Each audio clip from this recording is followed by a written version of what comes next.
Have you ever just looked around at the world and thought, if there's an all-powerful, all-good God, then why is there so much suffering? It's that classic paradox, right? It's stumped people for centuries.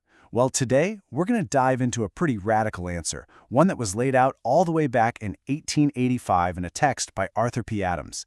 So here's the game plan. We're going to walk through this argument step by step. We'll start with that core paradox, then look at the traditional view that Adams was arguing against. After that, we get to his really radical proposition, see the biblical evidence he uses to back it up, explore the purpose he says evil actually has, and then finally, we'll see what it all means. All right, let's jump right in. Section 1, the ultimate paradox. We're getting straight to the heart of it all, the big, thorny question that's behind this entire conversation. There it is. This is the central puzzle that Arthur Adams really wanted to solve. And you can see why, right? It feels like a total contradiction. How can a being who has all the power to stop suffering and is good enough to want to stop it be in charge of a world so full of it? Okay, on to our next section, an orthodox contradiction. So before Adams drops his own big idea, he first has to dismantle the common answer of his time, what he calls the orthodox view. Now, when he says orthodox, he's basically talking about the mainstream Christian thinking of the late 1800s, which, in his opinion, just doesn't add up. Adams's move here is pretty smart. He doesn't just say, hey, you're wrong. Instead, he tries to prove that the traditional viewpoint is fundamentally broken, that it's tangled up in its own logic and packed with contradictions you just can't get out of. And here's how he lays out that logical mess. The common view claims God's will is absolute, right? But the contradiction is, well, evil exists. And that seems to be the very definition of something going against his will. Then it claims God isn't responsible for evil. But wait a minute, didn't he create everything, including the conditions for evil to even be a thing? Adams says these knots can only be untangled if you look at the whole thing from a completely different angle. And that leads us right here, Section 3, a radical proposition. So after showing what he sees as the cracks in the old argument, what's Adams's alternative? Well, it's a doozy. So this is the guy, Arthur P. Adams. And you really have to remember the time period. He's writing this in 1885. What he's about to say was, well, let's just say it was not the popular opinion. And honestly, it still challenges some of the most basic religious ideas people hold today. His argument is actually pretty simple, just 3 logical steps. Step 1, he starts with something most believers would agree on: God is all-powerful, all-wise, and all-good. Okay.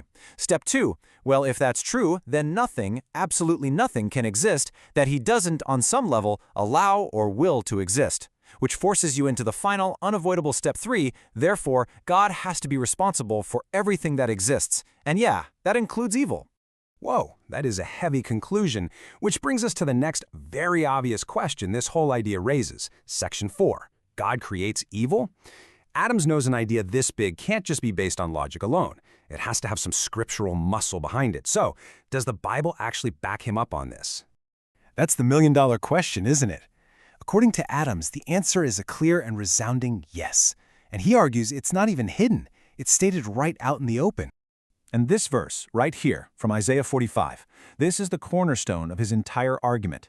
It's a first-person statement where God himself seems to be taking direct credit, not just for the good stuff, light and peace, but for the hard stuff, darkness and evil. For Adams, you can't get much clearer scriptural proof than that. And he argues this isn't some weird one-off verse that you can just explain away. He pulls in other scriptures to show a consistent pattern of God's total control. You've got Amos asking, can evil even happen in a city unless God has done it? You've got Job's famous line about accepting both good and evil from God. He's building a case that this idea is woven throughout the text.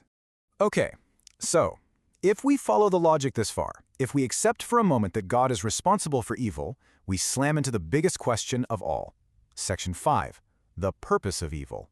If God creates it, then why? What in the world is the point? This is where the rubber meets the road, isn't it? Because if an all-good and all-wise God is the source of evil, then there has to be a good and wise reason for it. For this whole theory to work, evil can't be just pointless chaos. It has to be a piece of a much grander design. So, according to this text, evil has this incredible 2-part purpose. First, it's like a dark backdrop that actually reveals God's character.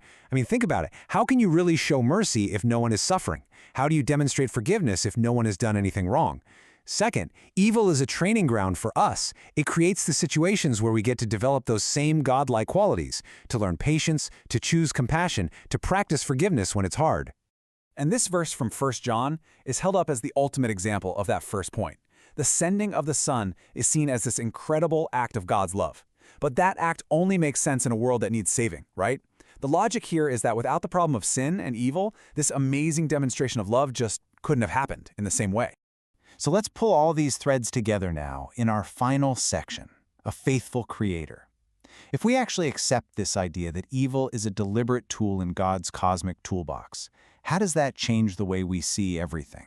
Well, it completely flips the script. Instead of seeing the world as some perfect project that got broken along the way, Adam says we should see it as an unfinished project. And in that view, all the suffering and evil, they aren't signs that God failed. They're just part of the messy, difficult, but ultimately purposeful creative process. And this leads to a whole new picture of God, backed up by this verse from 1 Peter. He's not some frustrated king whose plans have all gone wrong. He is a faithful creator. Think of a master artist who is responsible for every brushstroke, the dark and the light, and who is absolutely committed to seeing the project through until it's a finished masterpiece. Which leaves us with one last massive question to chew on. If everything, and that means our personal failures, our deepest suffering, all of it, if all of it is just a purposeful part of a divine plan that is absolutely guaranteed to end in triumph, what does that do to our idea of hope? It's a pretty radical way to reframe everything and a powerful thought to end on.